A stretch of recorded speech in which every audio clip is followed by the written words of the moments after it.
Tai pranešimas yra projektų valdymo principai, sėkmingas ar nesėkmingas taikymas praktikoje. Manau, bus ir diskusijų, ne tik su diskusijų dalyviais, bet galbūt tikėkime, liks mums laiko ir su salė padiskutuoti. Tai Audrius Bunevičius, pranešimas, UAB Tyrens Lietuva generalinis direktorius ir mūsų asociacijos, projektavimo įmonių asociacijos prezidiumo narys.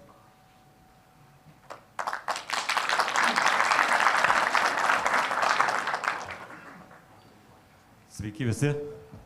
Girdit? Arčiau. Iš tikrųjų, labai džiugu matyti tiek daug susirinkusių. Jaučiu, kad tikėjotės, kad bus projektų valdymo mokymai, nes tema turbūt yra panašiai. Tai truputėlį nuvilsiu, nesu pasiruošęs mokymams daryti, nes paskui gali čia vis tiek ir dėstytojų lektorių gali kelt klausimų, ką aš čia pasakoju. Tai daugiau norėsiu papasakoti iš savo asmeninės patirties, kokios visgi gali būti projekto sėkmės ir projekto nesėkmės tuo pačiu. Tai tam, kad galėčiau pasakoti, trumpai pristatysiu organizaciją, iš kurios esu. Tai esam Tyrens Lietuva, iš Tyrens grupės įmonių. Savo veiklą vykdom 6 šalyse, 4 šalyse Tyrens vardu. Jungtinėje karalystėje ir Estijoje yra atskiri pavadinimai. Tyrens vardas yra kilęs iš mūsų įkūrėjo Sveno Tyreno pavardės, tai kai 1942 metais Švedijoje įkūrė šią įmonę. Na, o Lietuvoje mus turbūt geriau žinot Kelprojekto vardu. Tai labai ilga įmonės istorija, beveik 70 metų patirtis. Ir daugelį metų buvome Kelprojektų, kol 2018 metais akcijų paketą įsigijo Tyrens grupė ir nuo 2024 metų esam Tyrens Lietuva.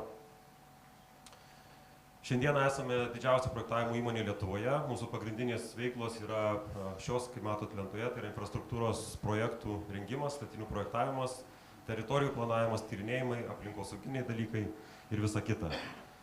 Na, kadangi ne to susirinkom, tai grįžtu prie mūsų šios dienos temos, tai yra projektų valdymo principai, nesėkmingas arba sėkmingas taikymas praktikoje. Pradėti norėčiau nuo to, kasgi visgi yra tas sėkmingas projektas, kaip galėtų būti apibrėžimas šio sėkmingo projekto.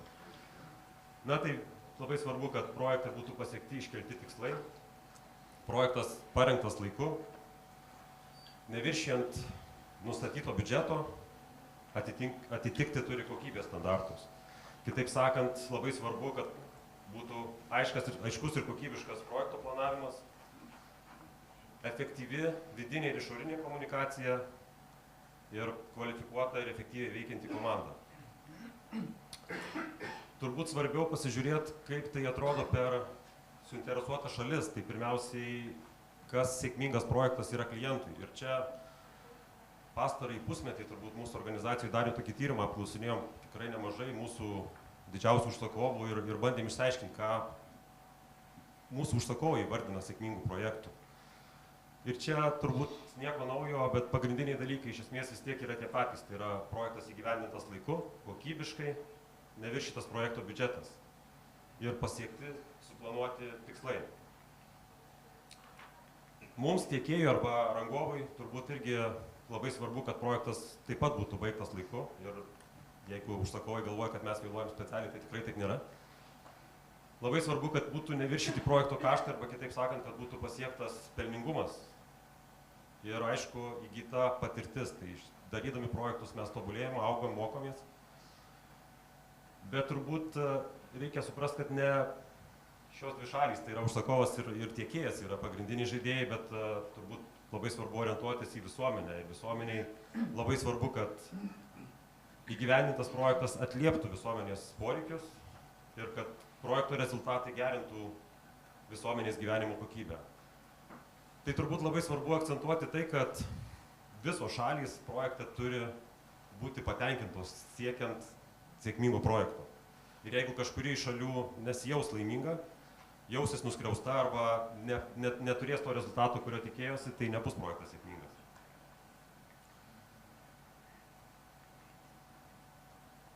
Einant toliau, Toliau sėkmingam projektų įgyvendinimui labai svarbus dalykai tai yra projekto vadovas, projekto valdymas, projekto komanda ir tai yra pagrindas sėkmingai įgyvendintam projektui. Bet ar tai tiesa? Iš tikrųjų ne visada, dėl to, kad aš savo gyvenime esu jautęs tokį dalyką, kad kartais ir blogiausias projektas, blogai suplanuotas projektas arba nupirktas projektas, gerai valdant, galim parengti jį tikrai neblogai, bet atvirkščiai, kartais turint ir labai gerą projektą, galima jį sužlugdyti. Tai noriu dėti akcentą į patį projektų valdymą šiuo atveju. Bet kai einam prie projekto valdymo, tai tikrai dažnai kyla toks klausimas, ar tikrai mums reikalingas tas projektų valdymas, projektų vadovas. Ir čia visai neseniai netgi turėjau tokių diskusijų su kai kuriais mūsų potencialiai užsakovais, kai pateikė pasiūlymą, užsakovas paprašo padetalizuoti kainą ir išdetalizuoja ir viena iš eilučių būna projektų valdymo. Sako, man šito nereikia, gal galima be šito, aš tik tai projektą prašiau. Tai be projekto vadovo aš labai abejoju, kad mes galim pasiekti sėkmingo projekto tikslus. Ir kodėl? Dėl to, kad iš tikrųjų projektų vadovas turi valdyti begalę skirtingų dalykų. Tai pirmiausiai projekto apimtis, turi projekto vadovas sužiūrėti, kad projektas visada būtų parengtas taip, kad būtų išpildyti užsakovo, užduoties reikalavimai, bet tuo pačiu, kad nebūtų daroma per daug. Reikia valdyti biudžetą, reikia stengtis daryti taip, kad projekto kokybė būtų aukščiausių lygmens. Visada reikia valdyti projekto grafikus, laiką. Projekto rengimo metu būna įvairių suinteresuotų šalių, derinančių institucijų, kurių bendradarbiavimas su jomis sėkmingas, savalaikis, turbūt komunikacija su jais duoda irgi galimybę pabaigti projektą sėkmingai. Projektuose būna eilė rizikų, labai svarbu tinkama, teisinga komunikacija. Visada projektuose, dideliuose projektuose ypatingai būna įvairūs nutikimai, gyvenimiškos situacijos, kai reikia kažkokius priimti sprendimus pokyčiuose. Na ir aišku, komanda. Komandos valdymas irgi yra viena iš svarbesnių dalių. Bet šiandieną apie viską pasakoti turbūt neturėtume tiek laiko, tai noriu akcentuotis į 3 tokius, mano supratimu, pačius pagrindinius ir svarbiausius dalykus projektų valdyme. Tai yra apimčių valdymą, planavimą ir komunikaciją. Kas teko, kam dalyvauti projektų valdymo mokymuose, turbūt irgi esate girdėję apie projektų trikampį. Tai yra dalykas, kai projektas turi tarsi trikampį, kurio kiekvienam kampe yra apimtis, pinigai ir laikas. Ir pasikeitus, tarkim, apimčiai, natūralu, kad negalim išlaikyti kitų dviejų, laiko ir pinigų. Kad galbūt būtų paprasčiau suprasti, aš tą pabandžiau parodyti per svarstyklių pjūvį. Tai yra, apimtis yra tarsi užsakovo pusėje, o to pačiu įgyvendinti apimties reikalavimus, užduoties reikalavimus mes siūlom savo laiką ir mes prašom tam tikrų pinigų už tai. Ir kai šalių pusiausvyra pasikeičia, kai apimtis pasikeičia, kai apimtis padidėja, natūralu, kad svarstyklės nukrypsta į vieną ar kitą pusę. Ir vėlgi, norint pasiekti tos tikslus arba padaryti taip, kad projektas būtų sėkmingas, kad nebūtų prarastas laikas, kad būtų sutaupyti kaštai arba pasiekti kiti rodikliai, mums vis tiek tą balansą nenori privalom surasti. Ir dėl to čia yra labai svarbu. Kalbant apie apimtį, noriu išskirti keletą tokių dalykų, ką aš turiu galvoj apimčių valdymas. Nes, atrodo, yra užduotis ir viskas, reikia ir daryti, ir kokia čia problema yra. Pirmiausiai, vėlgi, kalbant apie viešuosius pirkimus, tai mes tikrai neretai sutinkam tokius dalykus, kai specifikacijose atrandam tokius ne mažiau kaip 3 sprendinių variantai. Ką tai reiškia mums tiekėjams? Tai gali būti ir 4, gali būti ir 5, o gal ir 7, ir gal 12. Ir kada yra ta riba? Ir kaip tada apsibrėžti apimtį, kaip apsibrėžti visiems vienodai, nes mes turim konkuruoti vienodom sąlygom. Dar vienas geras dalykas, geras perkeltinė prasme, aišku, tai jei reikės suprojektuoti visų inžinerinių tinklų iškėlimą. Jei reikės visų, kokių. Kiek? Niekada nežinai, kiek jų bus. Niekada nėra baigtinio skaičiaus. Nu ir dar būna tokie kartais ir kita. Tai va tokie, turbūt aišku, einant per užduotis, per specifikacijas mes rastume daug kitų dalykų, bet man atrodo šitie pagrindiniai irgi jau deda akcentą į tai, kad apimties valdymas yra apie tai. Dar viena tema prie apimties valdymo yra savalaikis projekto sprendinių tvirtinimas tam tikros etapuose. Tikrai ypatingai projektuotojai yra susidūrę su ta situacija, kai mes dirbam su užsakovu nuo pirmos dienos. Tai yra, mes turim savo komandą, užsakovas turi savo komandą ir nuo pat pradžių dirbam lyg ir kartu, derinom įvairius sprendinius įvairiuose etapuose ir liūdniausia nutinka tada, kai projektą pabaigiam, atiduodam, tikrinimui, derinimui, užsakovui ir staiga nutinka gyvenimas ir sako, nu, bet iš tikrųjų tai norime šiek tiek kitko. Reikia sugrįžti atgal į pradžią ir reikia spręsti kitas problemas. Ką aš noriu to pasakyti, iš tikrųjų, jeigu mes savo laiku užfiksuotume tam tikrus tarpinius finišus, tam tikras gairias, tam tikros etapuose, aš manau, tikrai būtų galima eliminuoti didžiąją dalį visų problemų, kurios nutinka projektuose. Dar viena eilutė statybos darbų skaičiuojama kaina. Galbūt tai nėra dažnas atvejis, bet tikrai esu patyręs gyvenime, kai padarai projektą ir statybos skaičiuojama kaina būna pačiam projekto pabaigoje. Ir staiga biudžetas net nėra tiek pinigų biudžete. Reikia perskaičiuoti kainą. Ką reiškia perskaičiuoti kainą? Tai reiškia, kad reikia grįžti į pradžią, kažkur pakeisti projekto sprendinius ir vėl viską sukti iš naujo. Tai va tie turbūt dalykai labiausiai man kliūvantys, kalbant apie apimčių valdymą, tai yra štai šie. Sekantis dalykas tai yra planavimas. Ir čia gal pradėsiu nuo planavimo lygmens. Ir šiandieną turbūt ir Ryta, ir direktorius Švaikauskas minėjo apie savo planus. Bet mes turbūt čia susirinkę dauguma yra kelininkų bendruomenės narių, bet dauguma taip pat veikiam ir kitose srityse, kitose sektoriuose, tai yra geležinkeliuose, krašto apsaugos ministerijos užsakymuose. Ir čia labai svarbu, kad projektai valstybės lygmenių būtų irgi planuojami nuosekliai, žiūrint galbūt ne vienos srities, ne vienos šakos, tai yra galbūt iš kelių pusės, bet reikia pagalvoti, kad tie patys projektuotojai, tie patys rangovai taip pat dirba ir geležinkelių srityje, ir savivaldybėse, ir visur kitur. Ir čia, turbūt, aišku, ne užsakovo Lietuva klausimas, bet galbūt ministerijos, galbūt net ir vyriausybės klausimas kai kuriais atvejais. Tai iš tikrųjų turim įsivertinti visus tos dalykus, kas yra svarbu turint planavimą. Nes tikrai būna situacijų, kai mes vienais metais neturim ką daryti. Iš tikrųjų, darbų nėra. Galvoji, kaip galą su galu sudurt, o kitais metais darbų toks kiekis, kad nežinai, kaip juos visus galėtum sudalyvauti tuose konkursuose. Ir jeigu turėtume sisteminį planavimą, turiu galvoj valstybės lygmenio turbūt, manau, kad ir kainų prasme galėtume turėti visai kitokias, tai yra ir lėšų galbūt liktų skirtingai kitaip, nei kad dabar yra šiandien. Bet čia šitas galbūt dalykus palikim aukštiem ponam iš vyriausybės ar iš valstybės lygmenių. O dar aš noriu sugrįžti prie projektų planavimo. Ir čia jau galbūt akmuo ir į mūsų projektuotojų šiokį daržą, nes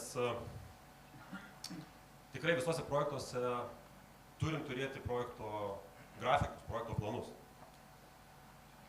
Ir kartais nutinka taip, kad turim tos projekto grafikus. Ir čia viena iš mano paties patirties, kai vieno projekto vadovo paklausiau vienam dideliam projekte, ar turim projekto grafiką. Taip turim, štai toks projektų grafikas. Ir tada supranti, kad pagal tokį grafiką nelabai gali parengti tą projektą tada, kada jis turi būti reikalingas. Iš tikrųjų, projekto planas jis turi būti gerokai rimtesnis dokumentas, nes yra labai svarbu matyti projektų vykdymo etapus, atskiras užduotis, užduočių atlikimo terminus. Turi būti tarpiniai rezultatų užfiksavimai, gairės kitaip sakant. Turi būti užduočių sąsajos, nes būna, kad vienas darbas pavėlavo, reiškia kitas pavėlos pradėti. ir iš to galim gauti galutinį rezultatą. Na ir paskutinė dedamoji komunikacija. Ir čia svarbu vidinė ir išorinė. Vidinėje turiu galvoj tai įmonės organizacijos viduje, o išorinė tai kaip mes komunikuojam su užsakovais, kaip mes komunikuojam su trečiosiom šalim. Ir čia daug pasakot nenoriu. Čia gal tiesiog parodysiu.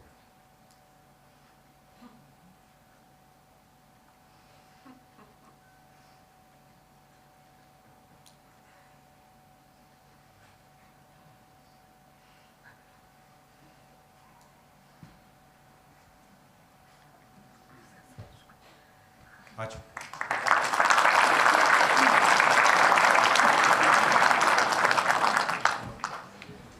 Taip, ačiū Audriui, aukštam, truputį žemesnis.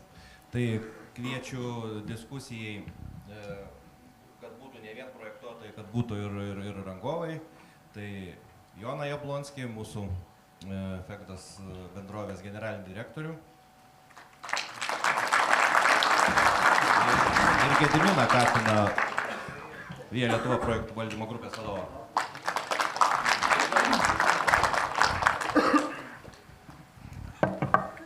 Jo, taip. Dabar bandykim. Man patiko ta paskutinė skaidrė ir galvoju, kaip vaikystėje mes žaisdavom sugedusi telefoną, tai, kaip sako, susėda 8 vaikai, vienas pasako į vieną ausį vieną žodį, kitas išgirsta ir visai kažkas kita. Tai čia man priminė va tą vaikystę, paskutinė Audriaus skaidrė. Tai tinkama komunikacija, bet čia truputį platesnis klausimas ir tinkama komunikacija turbūt aš siečiau su pačiu projektavimo pradžia. Tai, sakykime, pati pradžia tai užsakovas.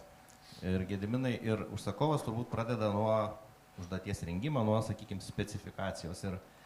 Ir dėl ko, Gediminai, jūsų manimų svarbiausia susitarti, kad būtų aišku galimam tiekėjui, kaip minėjo, tas neaišku, jei reikės, jei dar kažkas bus, kokios pagrindinės kryptis, dėl kurių reikės susitarti. Tai gerai. Jonai, jūs paimkite rinkštę. Ne, čia galima kalbėti iš karto. Jo, tai viskas prasideda iš tikrųjų nuo planavimo, kurį mes praktikoje visą laiką pamirštame. Nu, jis toks nereikšmingas, mes norim eiti ir daryti, gavom užduotį, einam daryti. Bet čia mes ir pradedam daryti pirmasias klaidas, nes to detalaus planavimo nebuvimas ir pačioj pradžioj neįsiaiškinimas, ką čia darysi, su kuom darysi, kokios šitos rizikos, ko tau iš tikrųjų reikia, atveda dažniausiai prie tų situacijų, kur, kaip sakyt, turime problemą ir nežinome po to, kaip ją spręsti ir turime tą nepasitenkinimą. Tai čia ne tik bendrai, bet ir pas mus irgi įmonėje neišimtis, kad irgi dažnu atveju norėtųsi to planavimo detalesnio, ne tik išėjimo.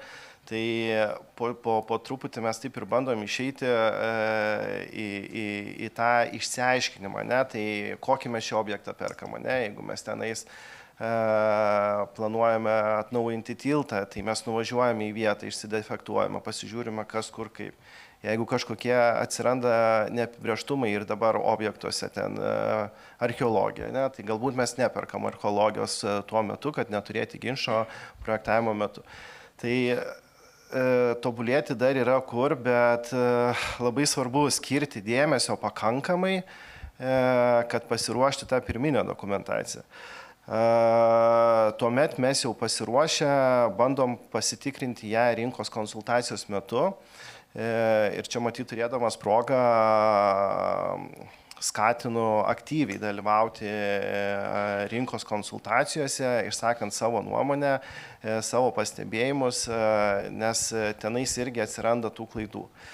Ir kitas momentas, kur dar mums padeda apsitarti, tai kaipgi mes čia dirbsime iki sutarties pasirašymo, tai klausimai, atsakymai. Tai iš jų irgi nemažai nusistatome tuos taškus, galbūt už ką mokėsime, už ko nemokėsime ir taip bandom nusibrėžti tas taisyklės. Nu tai va, tai matyt, pačioj pradžioj reikia skirti kuo daugiau laiko išsiaiškinimui, nes tai leidžia taupyti vėliau laiką, kuris skiriamas, taip paprastai sakant, ginčių sprendimui. Tai dėkui, bet toks dar mano klausimas, kiek irgi tenka girdėti, vis tiek natūralų gyvenimas yra gyvenimas ir nepavyksta nei jums visko žinoti, nei, tarkim, projektuotojai numatyti ir, tarkim, atsiranda kažkas tokio, netikėto, nepaslaptis, tai šitoj vietoj ar perkeliama viskas vis tik tai tas jei reikės ir viskas ant tiekėjo, ar vis tik tai bandot eiti ir taip, kad, išvengti šitų dalykų? Čia labai priklauso nuo situacijos, kadangi nepaslaptis, kad mes esame perkančioji organizacija ir mes turime atitikti visus reikalavimus. Tai nėra ir tie reikalavimai, kartais logika ir tie įstatymai, kiti teisės aktai, jie prasilenkia ir tokia realybė jinai yra. Tai būna visokių atvejų, iš tikrųjų būna, kad riziką tenka prisimti ir projektuotojui. Atskirais atvejais tą riziką pasidalinam, susimokam, paprastai sakant. Ne?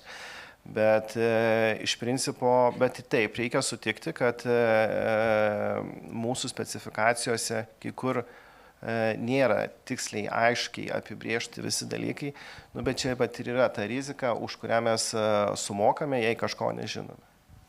O Jonai, toks truputį klausimas, gal čia rangovas dar toli, dar laukia, bet aš manau, kad rangovas irgi skina tuos blogus vaisius, sakykime, jau patvirtinto projekto, jums turbūt irgi labai svarbu geras produktas, gal iš savo praktikos matot kaip rangovas, tariantis užsakovo ir projektuotojai kažkokių svarbiausių dalykų, kas jau pradeda eiti link jūsų. Aš manau, yra dvi pagrindinės dalis. Tai yra užsakovo pirminė pirkimo užduotis, kas yra pirkimo objektas. Jeigu jis yra suformuotas aiškiai ir nedviprasmiškai, tai problemų neturėtų kilti. Aišku, atsiranda variantų A, B, kaip nežinomos dalis, bet mes iš karto turim sutarti arba projektuotojas su užsakovu, kaip tas klausimas turėtų būti spręstas.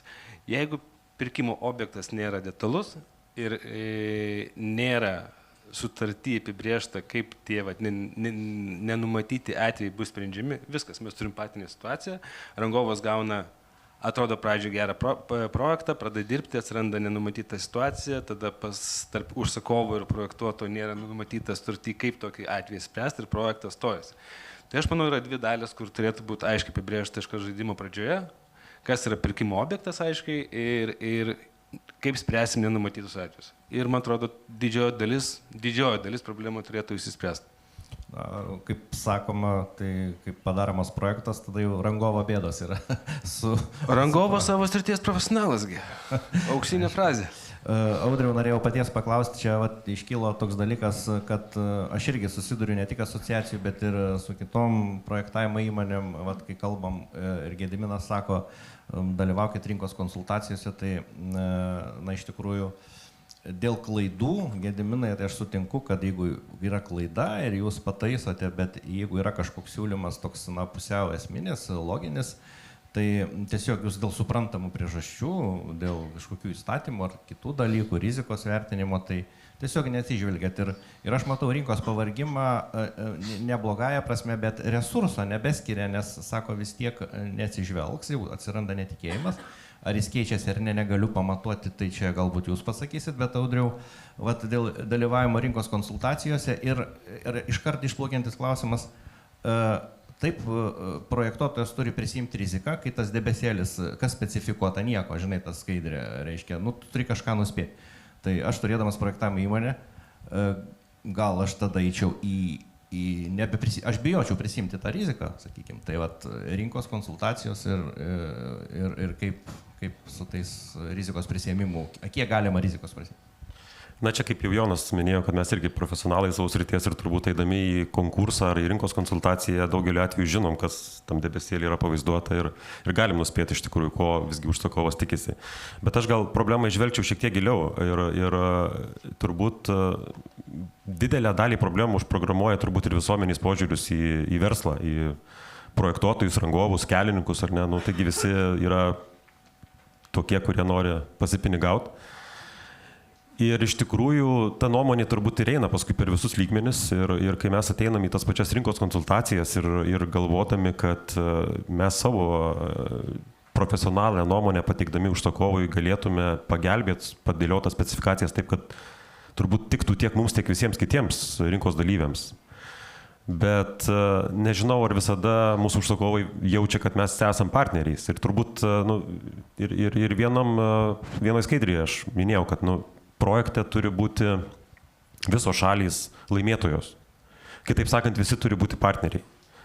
Ir kai mes pasijausim, kad esam partneriai, kai mes galėsim aiškiai vieni kitiems išsakyti savo lūkesčius, pagrįstus lūkesčius, turėti diskusiją, dėl ko tie lūkesčiai yra vienokie ar kitokie. Ir tuomet manau, kad mes galėtume surasti tą kompromisą ir tose specifikacijose teisingiausią variantą visiems rinkos dalyviams.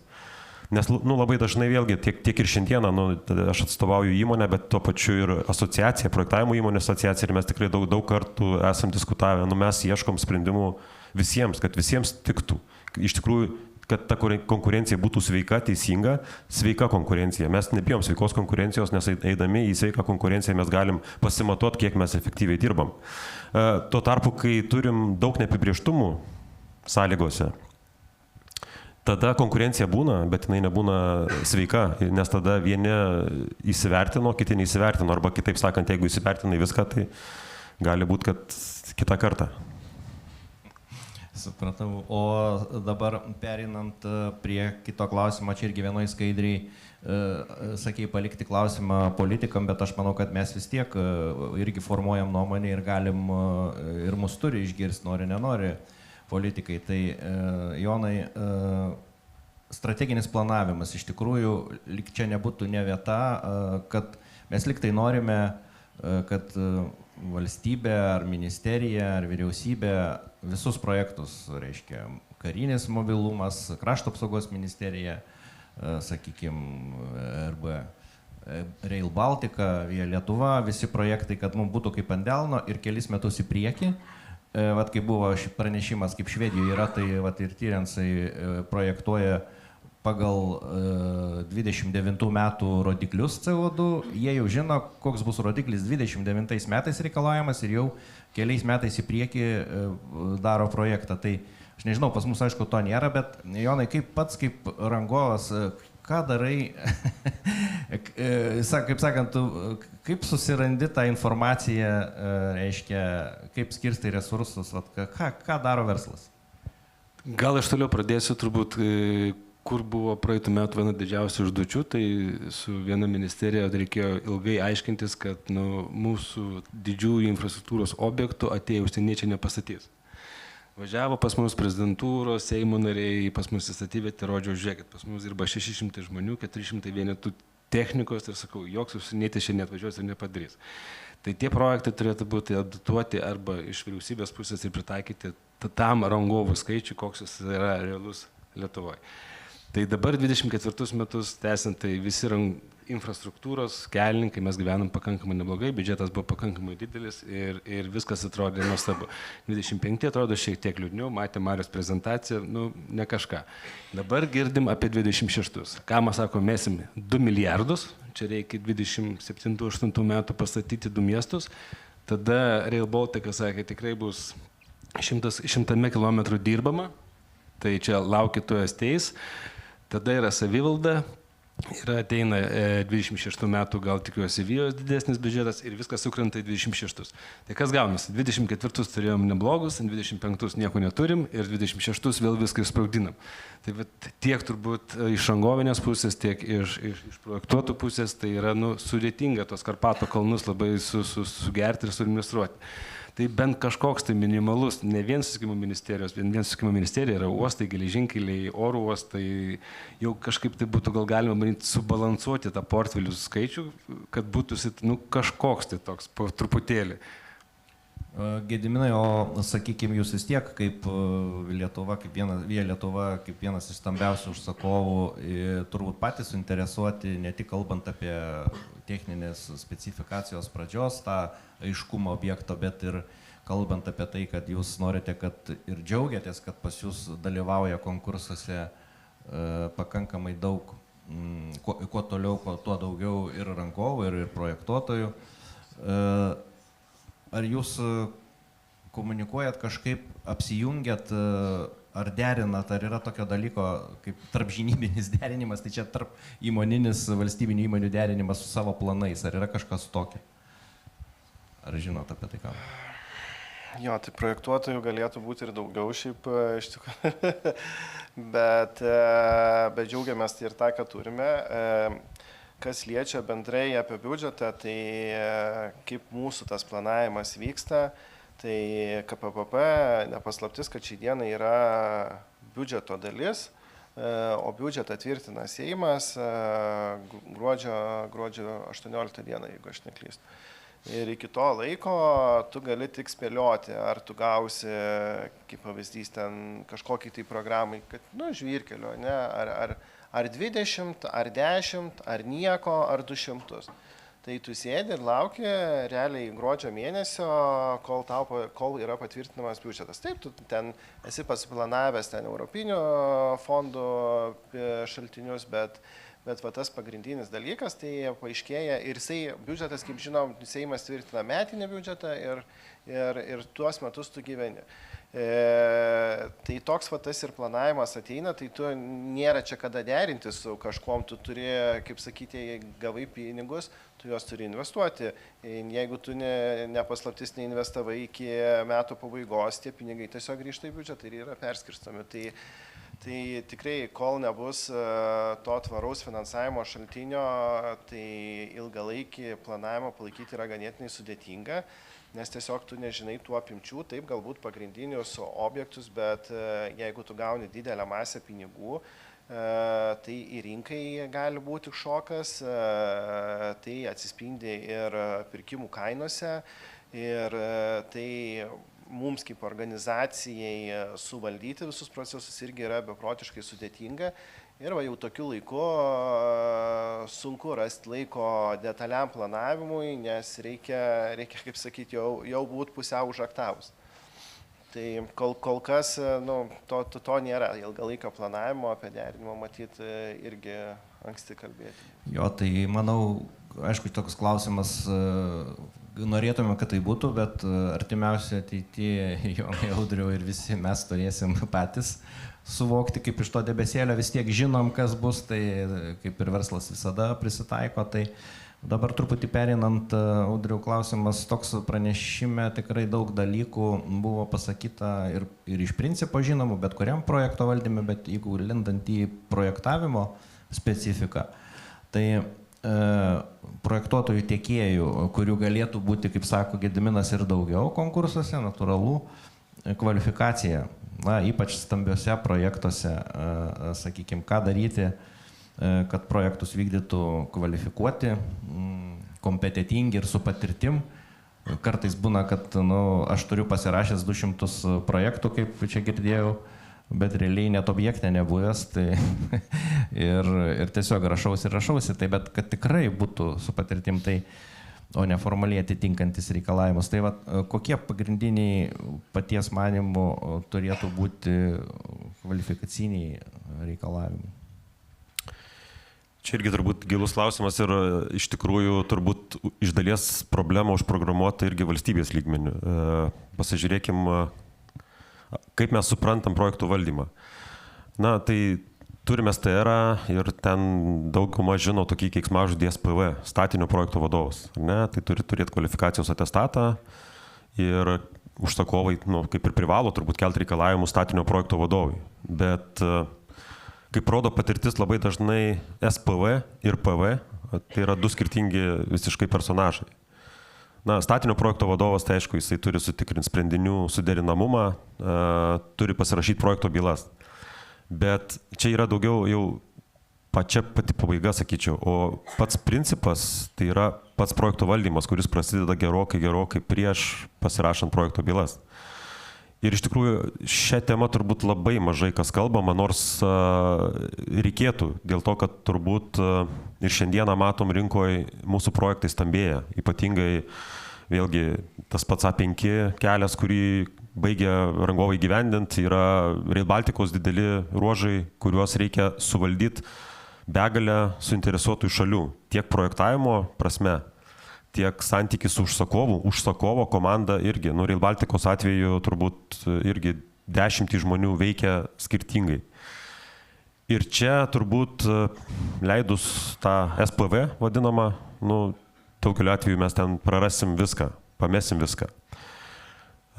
Nes pagrindas SPV, tai jisai taip, užsakovas kelia reikalavimus, jisai atitinka reikalavimus, pasirašė projektą, jisai savo CV įsirašo, turiu jau tokį projektą parengęs. Bet realybėje iš tikrųjų projekto valdymas tai yra gerokai plačiau.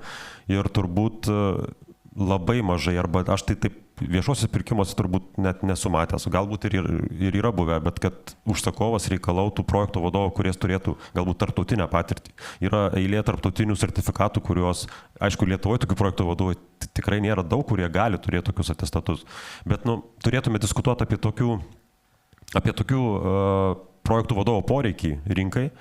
Ir aš kaip minėjau, kad geras projektų valdymas, turiu galvoje ir projekto vadovas prieš akį, tikrai gali labai daug gerų dalykų padaryti projektuose ir turbūt gali suvaldyti labai didelius nuostolius organizacijai, mums kaip tiekėjams, užsakovui irgi ir terminus pataikyti ir daug dalykų. Bet dėja kol kas situacija tikrai kitokia ir mes daugiau koncentruojamės į STR reikalavimus. Į tai, kas ten buvo irgi galbūt labai įdomu arba svarbu prieš 20 metų, bet šiandieną tikrai turėtų tas klausimas keistis ir požiūris turėtų galbūt kisti šitoje vietoje. Mes kaip organizacija tikrai daug investuojam į tai, turiu galvoj, kalbam daug apie projektų valdymą, apie projektų vadovų ugdymą ir tikrai ne kiekvienas gali būti projektų vadovu, ne kiekvienas SPV gali būti projektų vadovu, tuo labiau ne kiekvienas inžinierius gali būti projektų vadovu. Nes tai yra žmogus orkestras, dirigentas, kuris valdo labai daug dalykų.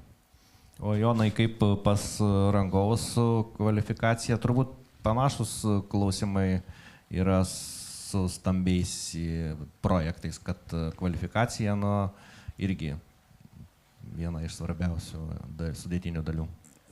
Manau taip, jeigu mes kalbam dabar, aš tikrai pritariu, kad Lietuvoje projektai jie didėja, stambėja, sudėtingėja ir atsirinkant tinkamą rangovą arba projektuotoją reikalinga tam tikra kvalifikacija ir neturėtų būti užsiūta jau pirkimo metu, kad rangovas ją turėtų.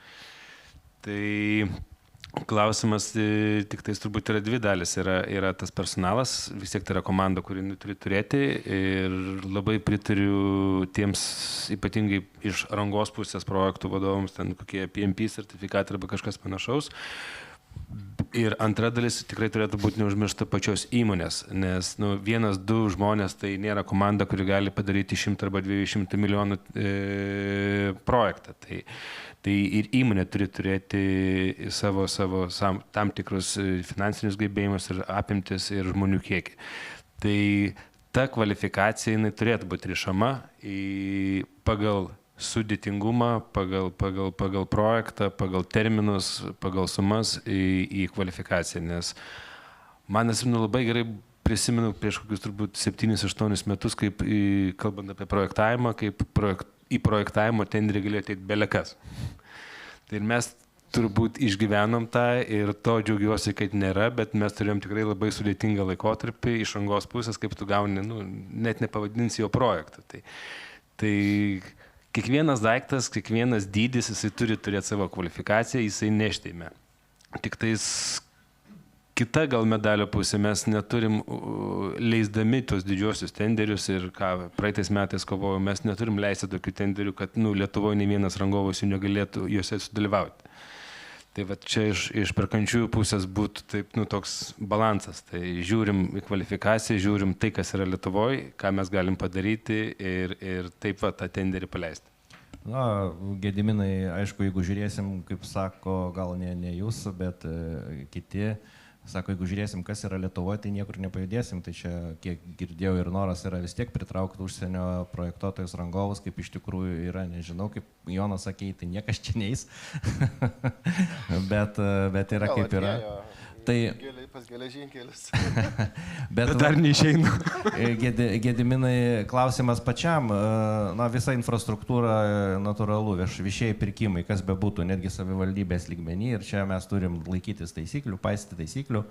Diskusijose, va, truputį kalbant su Jonu, tai patiko pavyzdys, kai dirbi su verslu, tai pasirašai sutartį, reiškia, ir po to pasirašai įbaigimo aktą ir neskauda galvos, o kai jau su viešu sektorium pradedi draugauti, tai atsijėmi už abu dalykus. Tai, bet čia ir ne tiek jūsų kaip perkančios organizacijos, bet viešųjų pirkimų įtaka projektų valdymui, na, sakykime, kaip efektyviai valdyti projektą visiems kartu komandai, tiek projektuotojams, tiek užsakovui, kai sąlygos ar tikslai gali keistis ir ne dėl klaidų kažkokių, bet natūraliai. Nepaslaptis, kad yra projektų, kurio, sakykime, ir nepavyko įgyvendinti, jie nuguliai stalčių. Ir galbūt jie galėjo nenugulti stalčių, jeigu ne koks nors keistas reikalavimas, kuris būtų leidęs jį pakoreguoti ir pabaigti iki galo. Tai viešųjų pirkimų įtaka projekto valdymui, vat, praktikoje, kur susidurėt ir kur matytumėt, kur čia mes galėtumėm įveikti tos dalykus, kaip jums iš praktikos atrodo? Jo, tai pati viešųjų pirkimų fazė, tai mums labai rizikinga yra kaip organizacijai. Aš labai džiaugiuosi, kad šiaip paėmus daug sėkmingai įvykdytome, ganėtinai didelis procentas mūsų sėkmingai įvykdytų pirkimų yra. Ką pažiūrėjus rinkoje, tikrai yra visokių situacijų ir kur mega pirkimai stoja ir einam iš naujo, tai čia ir energetiniam sektoriui, ir kituose. Tai yra didelė rizika, nes norint piknaudžiauti, tu visą laiką rasi galimybę papiknaudžiauti. Kas liečia bendrai, kaip tai mus įtakoja, tai mes turim prisitaikyti prie samų reikalavimų, ne? Mes turim vadovautis VPT rekomendacijomis, galiausiai nustatant tuos kvalifikacinius reikalavimus minimalius, ne? Kad jie nebūtų per daug užaukštinti, kad nebūtų ribojama konkurencija, nors mes stebime, kiek dalyvauja dalyvių, tiek rangovų, tiek projektuotojų mūsų pirkimuose. Mes, kaip sakyti, mes pažįstam savo tą klientą, bet, maža kas gali ateiti iš rinkos. Taip, galbūt kažkas ir norės. Bet ką mes darome ir ypatingai projektavimo dabar pirkimuose, tai mes naudojamės ekonominiu naudingumu, kuomet nesvarbu, kad tu palendi po tais minimaliais reikalavimais, bet tu žaidi savo tą kompetenciją, savo tą patirtimį, už kurią tu gauni balus. Tai lygiai tas pats yra ir mūsų tuose didžiuosiuose rangos pirkimuose, matyti, galbūt plėsime ir į mažesnius, kuomet irgi už patirtį tu gauni papildomą balą, kuris prisideda bendrame tame pasiūlymo vertinime. Tai per šitą mes bandome prisitraukti didesnės kompetencijas, nes mes puikiai patys suprantame, kad kuo didesnės kompetencijos ateis pas mus kaip iš rangovo ar projektuotojo ar kitų paslaugų teikėjo pusės, tuo mažiau mums reikės resursų skirti, bandant įgyvendinti vieną ar kitą projektą. Ir tokį turiu klausimą, čia iš pranešimo kilo mintis, Audriau, minėjai, kad geras projektų valdymas gali ir blogą projektą padaryti sėkmingu. Na, kažkaip abejočiau, jeigu labai pradžia bloga, blogas projektas, kaip tu jį bevaldyk, kaip tu jį padarysi sėkmingu, nebent padangą po medžiu pakabinsi, kaip tam paveikslėlį. Ar tokių, kad akivaizdžiau tai būtų, gal yra pavyzdžių, kur tikrai buvo gal ne visai toks prastas kažkoks dalykas, kurį buvo galima kažkokiais metodais pabaigti bent jau kažkiek? Tai turbūt yra tikrai ne vienas pavyzdys, aišku, gal ką turiu galvoj, sakydamas gerą projektą ar ne, geras projektas, tai jau kai baigtas projektas, tada jau gali sakyti geras ar blogas. Bet kartais matydami sąlygas, reikalavimus, terminus projekto parengimui mes matom, kad kartais yra neįmanomi dalykai. Neįmanomi dalykai padaryti tą projektą tuo laiku, kuriuo nori užsakovas. Bet yra tam tikrų išimčių ir sąlygų. Ir čia, nežinau, galėčiau pajuokauti iš tikrųjų, jeigu eini žaisti šachmatais, pasirengę savo strategiją, o kita pusė ateina ir pradeda žaisti stalo futbolą. Ne? Tai iš tikrųjų, tokiu atveju tikėtis gero projekto ne visada gali. Čia ką noriu pasakyti, iš tikrųjų labai svarbu, siekiant bendrų projekto tikslų, visos šalys turi žengti koja kojon. Ir turim kiekvieną pusę atsakingai žiūrėti į savo atsakomybės. Nes tikrai būna taip, kad mes prisirengiam planus, pasiskiriam komandą, kaip reikia dirbti projektuose, bet kažkurioje vietoje kažkas įstringa. Trečiosios šalys sustabdo. Galų gale neretai nutinka taip, kad ir užsakovas ne visada duoda atsakymus savo laiku. Ką reiškia mums tokiu atveju? Tokiu atveju reiškia, kad jau 1-2 dienos iš užsakovo pusės vėlavimas jau mums sąlygoja, kad visų grafikų vėlavimas eina velniop, kitaip sakant. O grįžtant į pavyzdžius, tai iš tikrųjų, dabar prisimenu labai gerai 2013-2012 metais turbūt vieną įdomiausių Lietuvos projektų, tai yra LNG terminalo statyba. Ir tenai pačiam teko dalyvauti pirminiuose etapuose, kai ruošėmės konkursui, ir aš vienu momentu pasakiau savo vadovybei, sakau, nesivelkim į šitą, nes čia yra pasmerktas žlugti projektas. Bet kas nutiko iš tikrųjų 14 metų gruodžio mėnesį visi iškilmingai atidarė tą projektą dėl to, kad, iš tikrųjų turbūt visos šalys jautė prasmę. Pirmiausiai, projekto prasme, kokia yra projekto prasmė, kokia yra projekto svarba visuomeniai, valstybei. Ir susitelkimas buvo be galo didelis. Tai jeigu mes turėtume visi vienodą suvokimą, visi jaustume prasmę visų projektų vienodai susitelktume, vienodai suprastume vieni kitus. Ir aišku, abiejose pusėse, ne tik abiejose, iš tikrųjų, kaip sakau, ir trečiųjų šalių interesai labai svarbu. Turi būti profesionalai savo srities. Ir turi suprast, kad, gerai, aš jeigu pavėluosiu, tai čia nieko tokio. Ne, čia yra blogai, nes dėl to, kad reiškia, visas projektas gali nueiti velniop. Ir kitą kartą, turint labai glaustus terminus, bet labai didelį norą, dedant labai daug pastangų, galima padaryti neįmanomus dalykus. Ir atvirkščiai kitą kartą, atrodo, turi labai komfortiškas sąlygas, labai geras projektas, daug laiko, daug pinigų, visa kita, bet jeigu tu jį apleidi, aš jau iš savo pusės visiškai kalbu, jeigu mes apleidžiam jį ir neskiriam tam dėmesio, paleidžiam jį savieigai, tai kaip gaunasi, taip gaunasi. Kartais gaunasi, kartais nelabai. Tai šiaip smagu girdėti, kad 14 metais, kai visos pusės, absoliučiai susitarė ir pasiekė rezultato, kaip sakai, su bloga pradžia kažkokia, tai dabar turim jau 10-metį praėjusi ir šiaip, ir mes kalbam, ir visi vienodai suprantam, ir mes irgi džiaugiamės ir diskusijomis, ir dalyvavimu pokalbiuose, ir bandom tą, ką galim savo aplinkoje pakoreguoti. Tai aš norėčiau, galbūt iš salės būtų kažkokių klausimų mūsų diskusijų dalyviams, kaip sako, yra dvi Lietuvos, yra viena Lietuva, kita Vija Lietuva, tai man patiko, aš taip nusiekiau. Nežinau, ar Gediminas tą girdėjo. Tai... Dabar jau girdėjau. Dabar jau girdėjai. Tai nežinau, galbūt, arba kažkas galbūt galit patirtim pasidalinti, patys projektuotojai, rangovai su kažkokiais sėkmingais projektų valdymo pavyzdžiais ar nesėkmingais. Bijo visi dalintis. Bijo visi dalintis. Taip.